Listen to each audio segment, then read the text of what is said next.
చిన్న చిన్న సిల్లీ మిస్టేక్సే చేసి రిఫ్యూజల్స్ అవుతున్నాయి.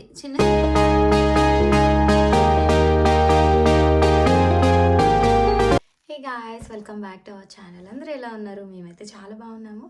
మీరందరూ కూడా చాలా చాలా బాగున్నారని నేను అనుకున్నాను. ఫస్ట్ టైం మీరు మా ఛానల్ చూస్తుంటే కనుక మేమైతే యూకేలో ఉంటాము. మన ఛానల్లో మరిన్ని ఇన్ఫర్మేటివ్ వీడియోస్ ఉన్నాయి. ప్లీజ్ లైక్ చేయండి, షేర్ చేయండి అండ్ మన ఛానల్ని సబ్స్క్రైబ్ చేసుకోవడం అస్సలు మర్చిపోవద్దు. ఈరోజు అయితే నాకు చాలామంది డిఎమ్స్ చేస్తున్నారు, అక్క విజిటింగ్ వీసా రిఫ్యూజ్ అయ్యింది, సో మేము యూకేకి విజిటింగ్ వీసా వేసుకొని రావాలనుకున్నాము అని. అండ్ కొంతమంది ఆల్రెడీ స్టూడెంట్స్ యూకేలో ఉన్నవాళ్ళు వాళ్ళ పేరెంట్స్ని తెప్పించుకోవాలని చెప్పి విజిటింగ్ వీసా అప్లై చేస్తుంటే వాళ్ళవి రిఫ్యూజల్స్ వచ్చాయి. సో మాకైతే రీజన్స్ మెన్షన్ చేశారు, కానీ ప్రాపర్గా మేము అన్ని డాక్యుమెంట్స్ పెట్టినా కూడా రిఫ్యూజల్ రీజన్ వచ్చింది అని చెప్పి చాలామంది మెసేజెస్ చేస్తున్నారు. సో దానికి రీజన్స్ చెప్పండి, మీకు ఏమైనా తెలుస్తాయి అని చెప్పి అడుగుతున్నారు. సో నేను already refusal reasons and visiting visa process ఇవన్నీ నేను ఒక 2 to 3 వీడియోస్ అయితే చేసి మన ఛానల్లో పెట్టాను already. Last 1 year and 2 years back అయితే వీడియోస్ చేసి పెట్టాను. సో ఇప్పుడు మళ్ళీ లేటెస్ట్గా అడుగుతున్నారు కాబట్టి సో నాకు తెలిసిన ఇన్ఫర్మేషన్ అయితే నేను ఈ వీడియో త్రూ పాస్ చేస్తా అనమాట. సో మీరు ఎవరైనా ఇండియా నుంచి యూకేకి విజిటింగ్ వీసా త్రూ రావాలి అని అంటే కనుక ఫస్ట్ థింగ్ ఫండ్స్ అనేవి ప్రాపర్గా ఉండాలి. సో ఫండ్స్ మ్యాండేటరీ థింగ్ అని చెప్తాను.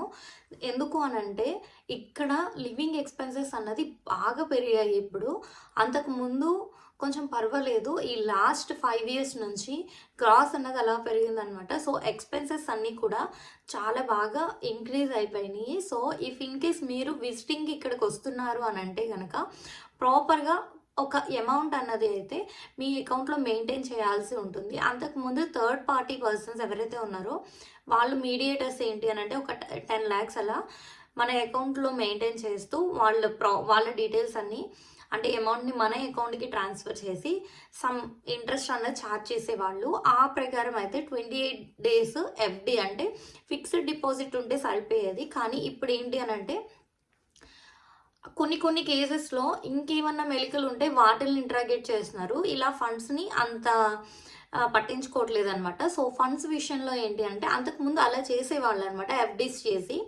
ఇప్పుడు కొన్ని కేసెస్లో ఏంటి అంటే వాళ్ళు అడుగుతున్నారు అనమాట, సో మీరు ఎఫ్డీ ఆల్రెడీ ఇలా 10 lakhs అనేది మీ అకౌంట్లో చూపిస్తున్నారు కదా, సో ఆ మనీ మీకు ఎక్కడి నుండి వచ్చాయి అంటే మీ ఓన్ మనీయా? ఇఫ్ ఇన్ కేస్ అది మన ఓన్ మనీ అయితే కనుక ఏదో ఒకటి, ఇప్పుడు ప్రాపర్టీ సేల్ చేసామా, లేకపోతే ఏమన్నా గోల్డ్ సేల్ చేసామా, లేదు మనకి ఏమన్నా ల్యాండ్స్ అవన్నీ ఉంటే వాటిని సేల్ చేసిన అమౌంట్ని మనం మన అకౌంట్లో ఎఫ్డీ చేసుకున్నామా, లేదు మీరు ఎంప్లాయర్ అయి ఉంటే కనుక మీకు ఎవ్రీ మంత్ శాలరీ అనేది క్రెడిట్ అవుతూ ఉంటుంది కదా.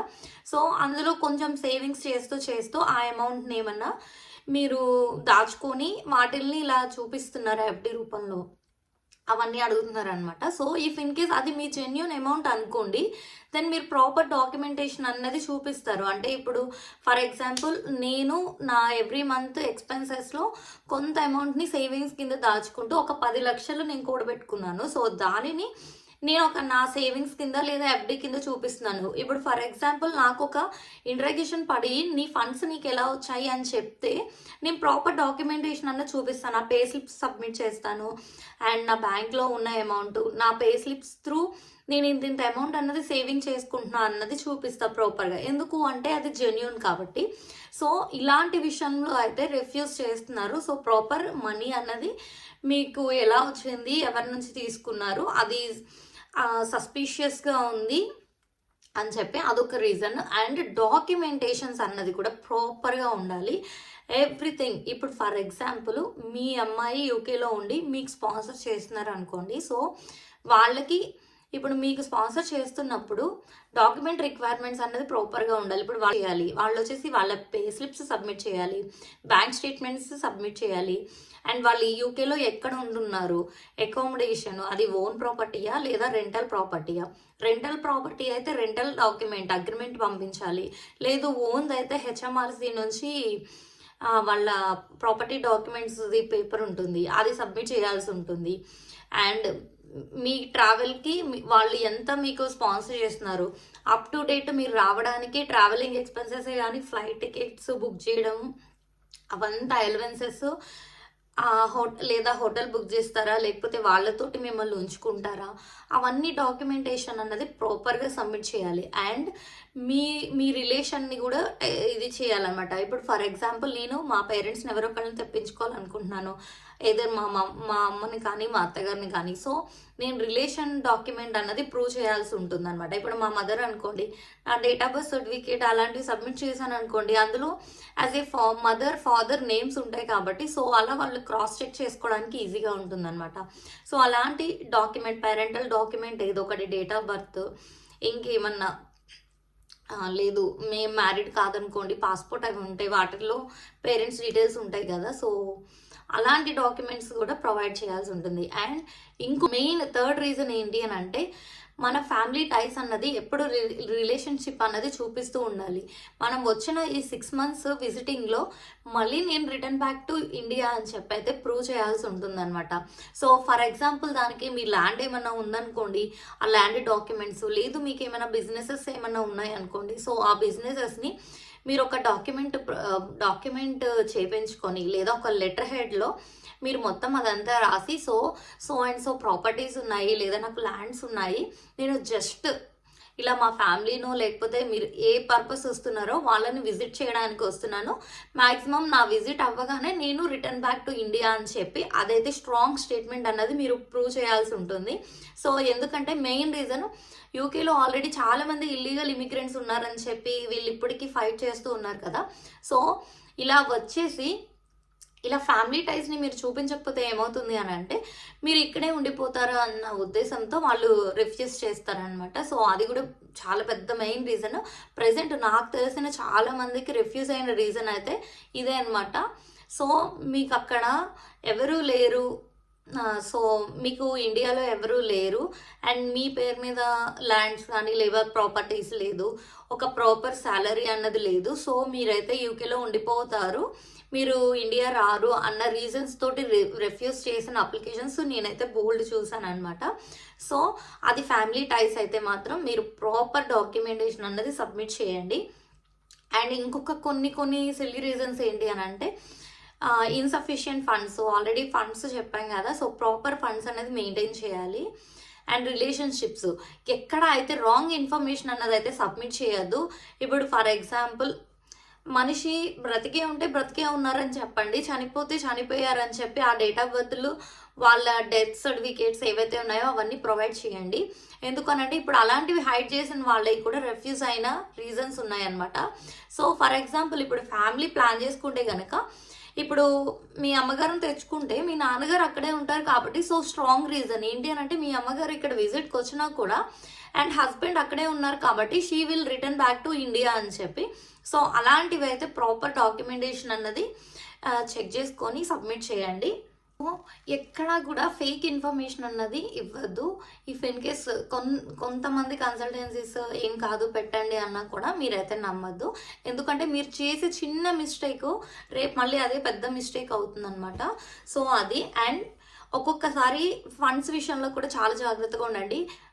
Most of the time me genuine funds అంటే మీ సేవింగ్స్ కానీ, లేదు మీరు నిజంగానే ఫిక్స్డ్ డిపాజిట్ చేసుకొని కొన్ని ఫండ్స్ అనేది సేవింగ్స్ రూపంలో ఉన్నవి అలాంటివి పెట్టడానికి ప్రిఫర్ చేయండి.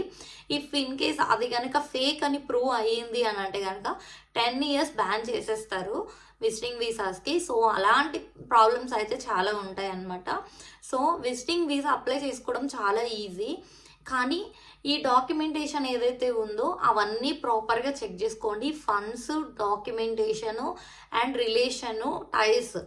అండ్ ఇప్పుడు ఏదైతే మీరు ఒకవేళ యూకేలో ఉన్న వాళ్ళు మీ పేరెంట్స్ని స్పాన్సర్ చేయాలి అనుకుంటే కనుక ప్రాపర్ డాక్యుమెంటేషన్ అన్నది మీరు ప్రొవైడ్ చేయాల్సి ఉంటుంది. మీరే మెయిన్ స్పాన్సర్ అనుకోండి, సో మీరు బ్యాంక్ స్టేట్మెంట్స్ ప్రొవైడ్ చేయాల్సి వస్తుంది. అండ్ మీ అమౌంట్ ఏమన్నా సేవింగ్స్లో ఉంటే ఆ సేవింగ్స్ అనేవి కూడా ఎలా వచ్చాయి, అందులో నుంచి కొంచెం అమౌంట్ని మీరు సేవ్ చేసుకున్నారా, లేదా ఇంకేమన్నా థర్డ్ పార్టీ త్రూ తీసుకున్నారా. థర్డ్ పార్టీ త్రూ తీసుకోవడం మాత్రం తప్పు, అలా అసలు చేయొద్దు.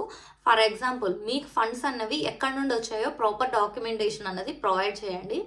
ఇప్పుడు మీరు సేవ్ చేసుకుంటే కనుక అది up to date me information, me statements and pay slips వాటి త్రూ తెలిసిపోతుంది అనమాట. సో జెన్యూన్ ఇన్ఫర్మేషన్ ప్రొవైడ్ చేయడానికి ట్రై చేయండి ఎప్పుడూను.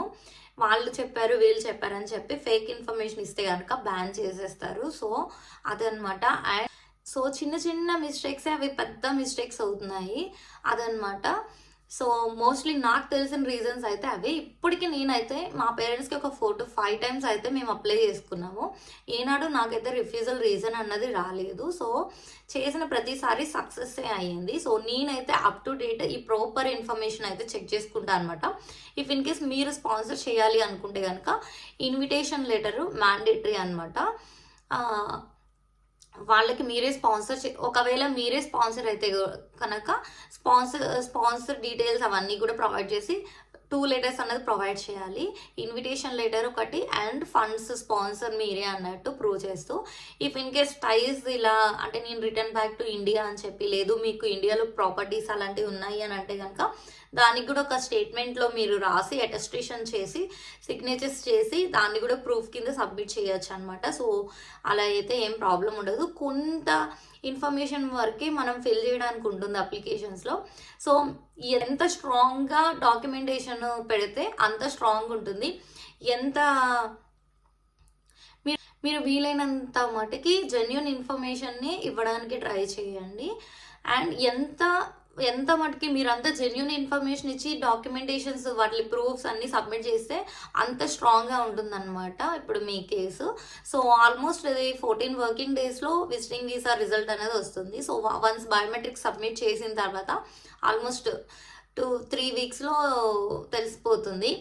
అండ్ రిఫ్యూజ్ అయ్యింది అని అంటే కనుక మెయిన్గా మీకు పాస్పోర్ట్ రావడానికన్నా ముందే మీకు మెయిల్ కన్ఫర్మేషన్ ఇచ్చేస్తారనమాట. సో రీజన్స్ అన్నీ కూడా మెన్షన్ చేస్తారు, వాళ్ళ డాక్యుమెంటేషన్ ఉంటుంది వాటిల్లో మెన్షన్ చేస్తారు. అండ్ నాకు తెలిసిన చాలామంది సఫర్ అవుతూ నేనేం రెక్టిఫై చేసుకోవాలి, నాది ఇలా రిఫ్యూజ్ అయ్యింది, సో రీజన్స్ ఏంటి అని చెప్పి నాకు ప్రొవైడ్ చేశారనమాట. సో అవి కూడా నేను దీనికి కొన్ని అటాచ్ చేస్తాను. సో దట్ అలాంటి మిస్టేక్స్ని మీరు అవాయిడ్ చేస్తూ ప్రాపర్గా చేసుకుంటే కనుక దెన్ సక్సెస్ అయ్యే ఛాన్సెస్ ఎక్కువ ఉంటాయి. సో నేను కొన్ని అటాచ్ చేస్తా అని చెప్పా కదా, అవి కూడా ఒకసారి క్రాస్ చెక్ చేయండి. సో అండ్ ఇంకొకటి ఏంటి అని అంటే ఇప్పుడు విజిటింగ్ అన్నది 6 months పర్ విజిట్ ఉంటుందన్నమాట. యూకేకి విజిట్ చేయాలి అనుకుంటే 6 months ఇస్తారు. సో నా సజెషన్ ఏంటి అంటే 6 months ఉంటుంది, 1 year ఉంటుంది, 2 years కూడా ఉంటాయి. సో స్టార్టింగ్ ఎవరికైనా 6 months ప్రిఫర్డ్ అనమాట. ఎట్ ఏ టైం ఇప్పుడు మీరు బిజినెసెస్ వాటి త్రూ వస్తే ఓకే దాట్స్ ఫైన్. అలా కాకుండా కంట్రీని విజిట్ చేయడానికి వస్తే కనుక నార్మల్గా విజిట్ చేయాలనో లేకపోతే మీ ఫ్రెండ్స్ ఫ్యామిలీస్ ఇక్కడ ఉన్నారని చెప్పో అలా విజిట్ చేయడానికి వస్తే కనుక నా సజెషన్ ఏంటంటే ఫస్ట్ 6 monthsకి మీరు అప్లై చేసుకోండి. ఎందుకంటే స్ట్రైట్ అవే 2 years వీసా అప్లై చేసుకున్నా కూడా అది రిఫ్యూజ్ అయిపోతుంది, వచ్చే ఛాన్సెస్ చాలా తక్కువ ఉంటాయి. సో 6 months మీరు అప్లై చేసుకున్నారనుకోండి, స్టాండర్డ్ విజిట్ వచ్చేసి 6 months. సో ఫస్ట్ 6 months వేసుకోండి. వన్స్ అది సక్సెస్ అయింది అనుకోండి, దెన్ అప్పుడు మీరు 1 yearకో 2 yearsకో ట్రై చేసుకోండి. స్టార్టింగ్ 2 years వీసా వేసినా అది రిఫ్యూజ్ అయిపోతుంది స్ట్రైట్ అవే. అండ్ అంతేకాదు ఇప్పుడు చాలామందికి తెలీదు, ఇన్విటేషన్ లెటర్స్లో వాటిల్లో కూడా మీ డీటెయిల్స్ అన్నవి అడుగుతాను అనమాట. ఇప్పుడు 6 months విజిట్ మీరు ఎప్పుడు ప్లాన్ చేసుకుంటున్నారు అండ్ ఎప్పుడు రిటర్న్ బ్యాక్ టు ఇండియా ఎప్పుడు వెళ్ళిపోతారు అని చెప్పి అడుగుతారు. అది స్టేట్మెంట్ మాత్రం. లేదా మీరు ఎవరికైనా ఇన్విటేషన్ ప్రొవైడ్ చేసినా కూడా సో మీకు 6 months వీసా వస్తుంది కదా అని చెప్పి నేను 6 months యూకేలో ఉంటా అని చెప్పైతే అస్సలు ఎక్కడ మెన్షన్ చేయొద్దు. ఎందుకు అని అంటే వీసా అన్నది 6 months వస్తుంది, నిన్ను 6 months ఉండద్దు అనడానికి ఎవరికి రైట్ లేదు. కానీ మనం మెన్షన్ చేసేటప్పుడు ఎలా మెన్షన్ చేయాలి అంటే అట్లీస్ట్ నేను ఒక 20-25 daysలో నేను రిటర్న్ అయిపోతాను నా కంట్రీకి అని చెప్పి అయితే మెన్షన్ చేయండి. అది ఎందుకు అని అంటే ఇప్పుడు లాంగ్గా స్టే చేస్తున్నాం కదా, సో 6 months ఉండిపోతానంటే వాళ్ళకి మళ్ళీ అది కూడా కొంచెం నెగిటివ్ అవుతుంది అనమాట. సో వీళ్ళు వాళ్ళ ఇండియాకి అయితే వెళ్ళిపోరు, ఇక్కడే ఉండిపోతారు అన్నట్టు కొంచెం నెగిటివ్ ఫీడ్బ్యాక్ అన్నది వస్తుంది. సో అది కూడా రిఫ్యూజల్స్కి రీజన్ అవుతుందన్నమాట. సో అందుకు మీరేంటంటే నా విజిట్ ఒక 20-25 daysలో ప్రాపర్, ఇప్పుడు ఫర్ ఎగ్జాంపుల్ ఇది మార్చ్ కదా, సో నేను March 5th ప్లాన్ చేసుకుందాం అనుకుంటున్నాను నా జర్నీ. అండ్ ఒక 20 days స్పెండ్ చేస్తాను, March ఎండింగ్ కల్లా నేను రిటర్న్ బ్యాక్ టు ఇండియా అని చెప్పి అంటే ప్రాపర్ డేట్స్ అనేది మెన్షన్ చేయాలి. సో ఇవన్నమాట నాకు తెలిసినంత మటుకి రిఫ్యూజల్స్కి రీజన్స్. అండ్ నాకు తెలిసిన కొన్ని నాకు కామెంట్స్లో వాళ్ళు షేర్ చేశారనమాట, అక్క నాది ఇలా నేను 2 టైమ్స్ ట్రై చేసా, 3 టైమ్స్ ట్రై చేసా, నాది ఇలా వీసా రిఫ్యూజ్ అయ్యింది, సో చెప్పండి అని చెప్పి. సో నేను అవి కూడా ఇక్కడ అటాచ్ చేసి వాటిని కూడా ఎక్స్ప్లెనేషన్ ఇస్తాను, సో దట్ మీకు ఒక ఐడియా అన్నది ఉంటుందన్నమాట. All the very best. మన ఛానల్లో మరిన్ని ఇన్ఫర్మేటివ్ వీడియోస్ ఉన్నాయి, అండ్ మీకు యూజ్ అవ్వదు అనుకుంటే కనుక మీకు తెలిసిన వాళ్ళకైతే షేర్ చేయండి, సో డెఫినెట్గా అయితే యూజ్ అవుతాయి. ఇక్కడైతే నేను కొన్ని రిఫ్యూజల్ రీజన్స్ అటాచ్ చేశాను. ఇవన్నీ ఇలా నేను గ్యాదర్ చేసిన ఇన్ఫర్మేషన్ అనమాట. సో ఈ రీజన్స్ని మీరు ఒకసారి స్టడీ చేయండి. ఇక్కడ రీజన్స్ ఏవైతే మెన్షన్ చేశారో వాటన్నిటిని రెక్టిఫై చేసుకొని, సో మీది అప్లికేషన్ ప్రాపర్గా ఉండేలాగా మీరు ఫైల్ చేసుకుంటే కనుక మ్యాక్సిమం రిఫ్యూజ్ అనేది రాదు, సో సక్సెస్సే అవుతుంది. సో ఒక్కసారి అయితే ఇవన్నీ చూసుకోండి, ఆ గైడ్లైన్స్ దాన్ని బేస్ చేసుకొని సో ఇవన్నమాట రిఫ్యూజల్స్కి రీజన్స్.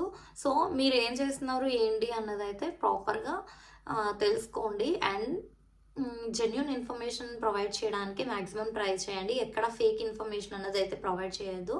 అండ్ ఫండ్స్ విషయంలో కూడా 1-2 సార్లు క్రాస్ చెక్ చేసుకోండి.